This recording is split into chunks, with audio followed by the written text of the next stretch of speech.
है। किशनपुर नामक गांव में मोहन नाम का एक व्यापारी रहता था। मोहन की पत्नी का नाम रमा और बेटी का नाम सीमा था। वो छोटा सा परिवार हंसी खुशी अपनी जिंदगी गुजार रहा था। मोहन वैसे तो बहुत कम बोलता था, लेकिन वो बहुत गुस्से वाला और जिद्दी था। सीमा के ऊपर तुम ज्यादा खर्च मत किया करो, वैसे ही एक दिन इसको किसी दूसरे के घर जाना है। लेकिन रमा इस बात की परवाह नहीं करती थी और हमेशा कहती, सीमा हमारी इकलौती बेटी है और मेरे जिगर का टुकड़ा है। सबसे बड़ा दुख तो यही है कि ये एक बेटी है। अगर ये बेटा होता तो मेरे सुख दुख में मेरा साथ भी देता और मेरा वंश भी आगे चलता। लेकिन तुम जैसी पत्नी कह रहे थे, क्या मुझे बेटा नसीब हो सकता है? ये सुनकर रमा को गुस्सा आ गया और वो बोली, आप किस तरह की फालतू बातें कर रहे हैं? लड़कियां तो लक्ष्मी का रूप होती हैं और आखिर आप सीमा के पिता हैं, फिर भी आप इस तरह की फालतू बातें कर रहे हैं। पिता हूँ, इसीलिए तो ऐसी बातें कर रहा हूँ। और मेरी एक बात ध्यान से सुन लो, अगर इस बार भी बेटी हुई तो मैं तुम्हें घर में नहीं रहने दूंगा और साथ साथ आने वाली उस लड़की को भी मार दूंगा। मेरी इस बात को याद रखना। संतान तो भगवान के आशीर्वाद से मिलती है, बेटा या बेटी पैदा करना क्या मेरे हाथ में है? रमा की ये बात सुन मोहन को गुस्सा आ गया और वो बोला, मैं इस बात को नहीं जानता, लेकिन अगर तुमने फिर से लड़की को जन्म दिया तो मैं तुम दोनों को नहीं छोड़ूंगा। ये कहकर मोहन गुस्से में बाहर चला गया। उसको इस तरह जाते हुए देखकर रमा रोने लगी। रमा की बेटी सीमा अब भी बहुत छोटी थी, लेकिन बहुत समझदार थी। उसने अपनी माँ को चुप कराया। इस तरह काफी दिन बीत गए। मैंने आपको बताया था कि माँ ने भाई को भेजा है मुझे अपने साथ ले जाने के लिए। माँ की तबीयत खराब है और घर की देखभाल करने वाला कोई नहीं है, इसीलिए मैं जा रही हूँ। और वैसे भी मेरा 9वां महीना शुरू हो गया है। मेरी बात याद रखना, इस बार तुम्हें लड़का होना चाहिए। अगर लड़की हुई तो वापस लौटकर मत आना। रमा ने सीमा को साथ लिया और अपने भाई के साथ चली गई। हे भगवान, इस बार मेरे घर में लड़का दे दो, मुझ पर कृपा करो प्रभु। उधर रमा का भाई उसे और सीमा को लेकर बैलगाड़ी में बैठकर अपने गांव की ओर चल दिया। काफी देर चलने के बाद वो आराम करने के लिए एक बड़े से पेड़ के नीचे बैठ गए। तो रमा के भाई सुरेश ने रमा को उदास देखा और बोला, क्या हुआ रमा, क्या बात है? जब से तुम मेरे साथ आई हो मैं देख रहा हूँ कि तुम बहुत उदास हो। बताओ क्या बात है? नहीं भैया, ऐसी कोई बात नहीं है, मैं तो बहुत खुश हूँ। जब रमा ने ये बात कही तो उसकी बेटी सीमा बोली, नहीं मामा जी, माँ झूठ बोल रही है। पिताजी माँ को बहुत डांटते हैं और उस दिन तो हद ही कर दी। अरे सीमा बेटा चुप हो जाओ, तुम्हें कितनी बार बोला है कि बड़ों के बीच में नहीं बोलना चाहिए, क्या तुम्हें समझ में नहीं आता? जब रमा सीमा को डांट रही थी तो उसके भाई ने कहा, बहन तुम बच्ची को क्यों डांट रही हो? उसने जो कुछ भी देखा वो तो वही बता रही है।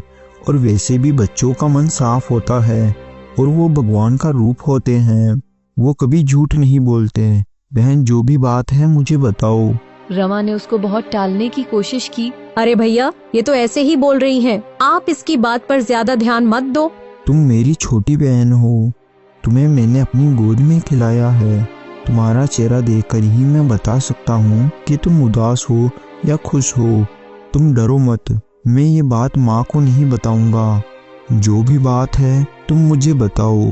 भाई की बात सुनकर रमा ने कहा, भैया तुम इस बार भगवान से प्रार्थना करो कि इस बार मेरे घर में बेटा पैदा हो, नहीं तो अनर्थ हो जाएगा। भाई ने अपनी बहन की बात सुनकर आश्चर्य से पूछा, अनर्थ हो जाएगा? मतलब मैं समझा नहीं तुम्हारी बात। और वैसे भी लड़का या लड़की होना मनुष्य के हाथ में नहीं है, ये सब कुछ भगवान के हाथ में है। भैया मैं ये सब जानती हूँ, लेकिन ये बात तुम्हारे जीजा जी को कौन समझाए? अगर लड़का नहीं हुआ तो वो मुझे घर से निकाल देंगे। उसके बाद रमा ने अपने भाई को सारी बात बता दी। रमा की बात सुनकर उसका भाई भी सोच में पड़ गया। फिर वो चारों शाम होने तक अपने घर चले गए।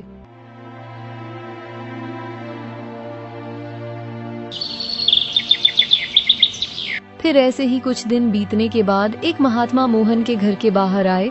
अरे क्या घर के अंदर कोई है? जरा बाहर आओ। महात्मा की आवाज सुनकर मोहन घर के बाहर आया। आपको क्या चाहिए? बेटा, मैं एक सन्यासी हूँ। बहुत देर से भोजन की तलाश में भटक रहा हूँ, लेकिन अभी तक मुझे किसी के घर से भी खाना नहीं मिला। परमात्मा तुम्हारा भला करेगा अगर तुम मुझे कुछ खाने के लिए दे दो तो। मेरे घर में अभी कुछ भी नहीं है, क्योंकि मेरी पत्नी मायके चली गई, इसलिए अभी मुझे भी खाने के लिए बहुत दिक्कत हो रही है। क्यों बेटा, तुम्हारी पत्नी तुम्हें छोड़कर क्यों चली गई? नहीं बाबा, मेरी पत्नी मुझे छोड़कर नहीं गई, बल्कि वो गर्भवती है, इसलिए अपने मायके गई है। इसलिए अभी मुझे आप क्षमा कीजिए, मुझे पूजा करने जाना है। अच्छा, तुम्हारी पत्नी गर्भवती है, इसीलिए मुझे तुम्हारे घर में शुभ लक्षण नजर आ रहे हैं। मोहन ने महात्मा की बात सुनकर पूछा, बाबा, शुभ लक्षण से आपका क्या मतलब है? आपकी बात मैं समझा नहीं। बेटा, सब समझ में आ जाएगा, क्योंकि तुम्हारे घर में लक्ष्मी खुद आ रही है। महात्मा की ये बात सुनकर मोहन खुश हो गया। बाबा, क्या आप सही कह रहे हो कि माता लक्ष्मी खुद मेरे घर आ रही है? हाँ बेटा, तुम्हारे दिन बदलने वाले हैं। जो तुम्हारे घर जन्म लेने वाली है, वो तुम्हारा भाग्य बदल देगी। बस तुम हमेशा उसका ध्यान रखना। अगर कभी उसकी आंखों में आंसू आए तो तुम्हारे घर में मुसीबत आ जाएगी, लेकिन अगर तुमने उसे संभाल कर रखा तो तुम्हारे घर में कभी भी धन दौलत की कमी नहीं रहेगी और तुम्हारा हमेशा भला होगा। महात्मा की बात सुनकर मोहन ने हाथ जोड़कर उनसे आशीर्वाद लिया। महात्मा जी, मैं आपसे वादा करता हूँ कि मैं मेरी आने वाली बच्ची को कभी दुखी नहीं करूँगा। उस दिन के बाद से मोहन के जीवन में परिवर्तन आने लगा। फिर कुछ दिनों बाद रमा ने एक बेटी को जन्म दिया, लेकिन रमा इस बात से बहुत ही चिंता में थी। लेकिन जब ये खबर मोहन को पता चली तो मोहन जल्दी से अपने ससुराल अपनी पत्नी और अपनी बच्ची से मिलने के लिए चला गया।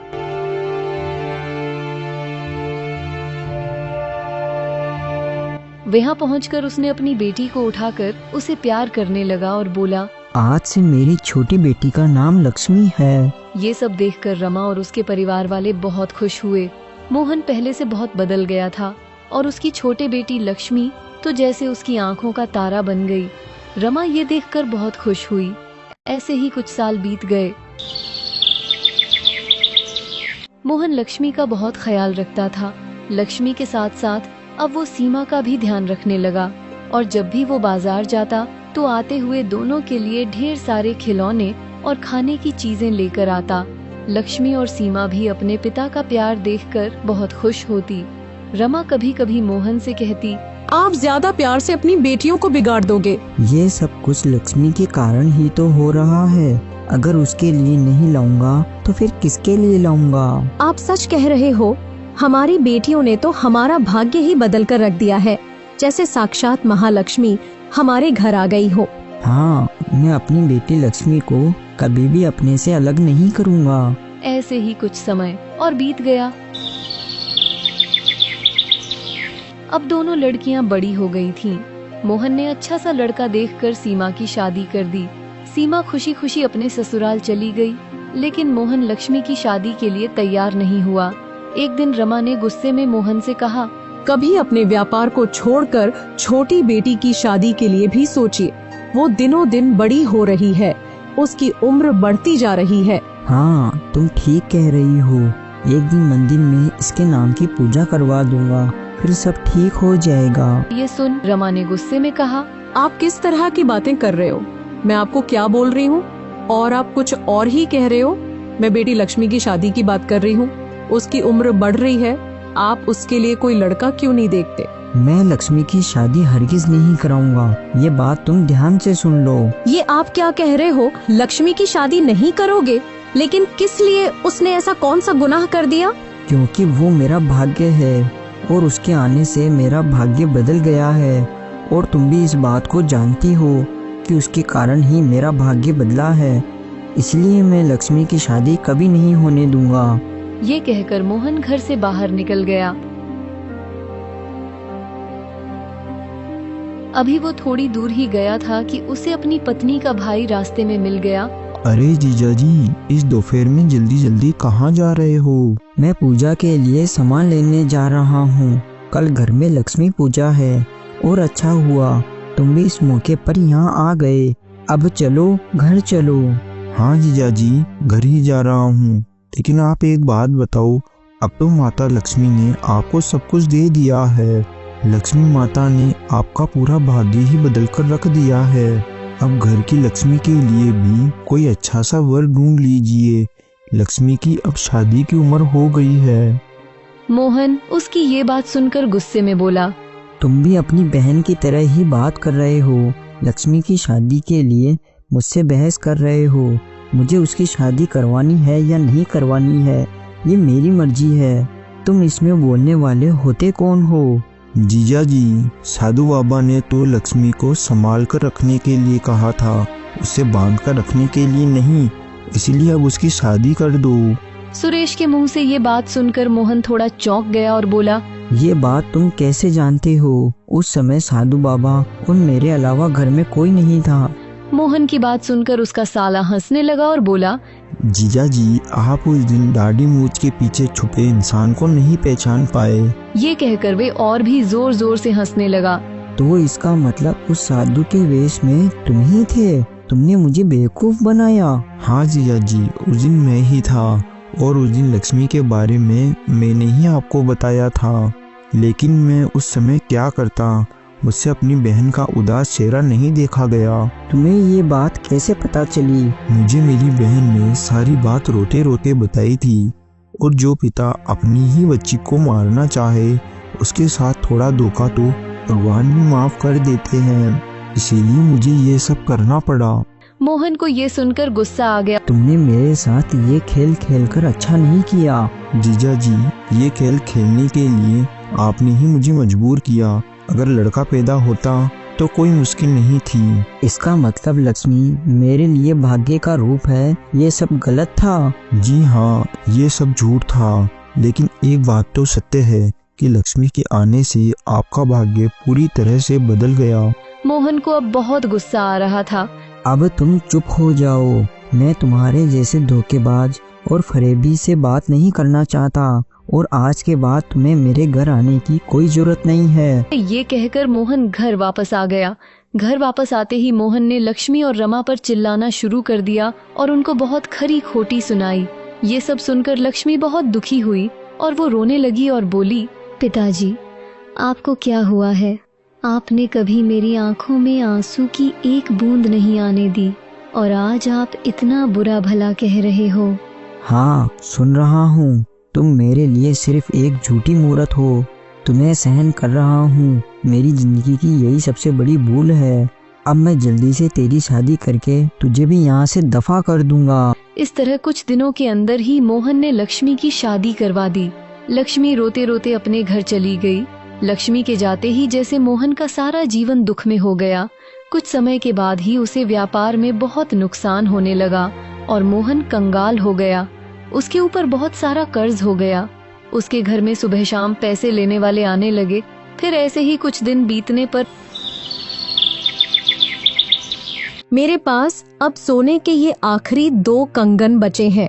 उन्हें बेचकर अगर आपका कुछ कर्ज उतर जाए तो आप उनको बेच दो। लेकिन वो तो तुम्हारे पिताजी के दिए हुए कंगन हैं, वो मैं कैसे ले सकता हूँ? तो क्या हुआ, पिताजी ने दिए हैं।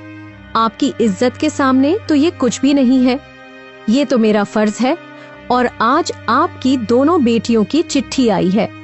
उन्होंने कहा है कि आपका कर्ज उतारने के लिए दोनों अपने गहने बेच देंगी। मोहन ये सुनकर आश्चर्य में पड़ गया और बोला, बेटियों ने मेरे कर्ज के लिए अपने जेवर बेचने की सोची और मैं हमेशा उन्हें बोझ समझता रहा और हमेशा बुरा भला कहता रहा। मैं कितना बुरा बाप हूँ। दोनों बेटियां आपसे बहुत प्यार करती हैं। वो आपको दुखी नहीं देख सकती। मोहन ये बात सुनकर रोने लगा। हे भगवान, मुझे माफ कर दो। मैं बहुत बड़ा पापी हूँ। मैंने जीवन भर अपने मतलब के लिए सोचा। मुझे माफ कर दो भगवान। मैं माफी के काबिल तो नहीं हूँ। रमा मोहन को इस तरह रोता देखकर बोली, आप शांत हो जाइए और भगवान के लिए ऐसा मत बोलिए। नहीं रमा, मुझे बोलने दो, क्योंकि मैंने तुम्हें भी बहुत बुरा भला कहा है और हमेशा तुम्हें दुख दिया है और लक्ष्मी बेटी का भी बहुत दिल दुखाया है और सीमा को भी उल्टा सीधा बोलने में कोई कसर नहीं छोड़ी। मैं अपनी बच्चियों को संभाल कर नहीं रख पाया। हे भगवान, मैं कितना बड़ा पापी हूँ। आप भगवान पर विश्वास रखिए, सब ठीक हो जाएगा। आज मुझे एहसास हो रहा है जिंदगी में मैंने जो भी गलतियाँ की है, आज के बाद मैं वो सब सुधार लूंगा और अब मैं अपनी बेटियों के पास माफी मांगने जा रहा हूँ। आपको अपनी गलती का एहसास हो गया, यही आपका सबसे बड़ा प्रायश्चित है। चलो हम दोनों चलते हैं अपनी बेटियों से मिलने के लिए, सब कुछ ठीक हो जाएगा। वो दोनों आपको देखकर बहुत खुश होंगी। उसके बाद मोहन रमा को लेकर अपनी बेटियों से मिलने के लिए चला गया।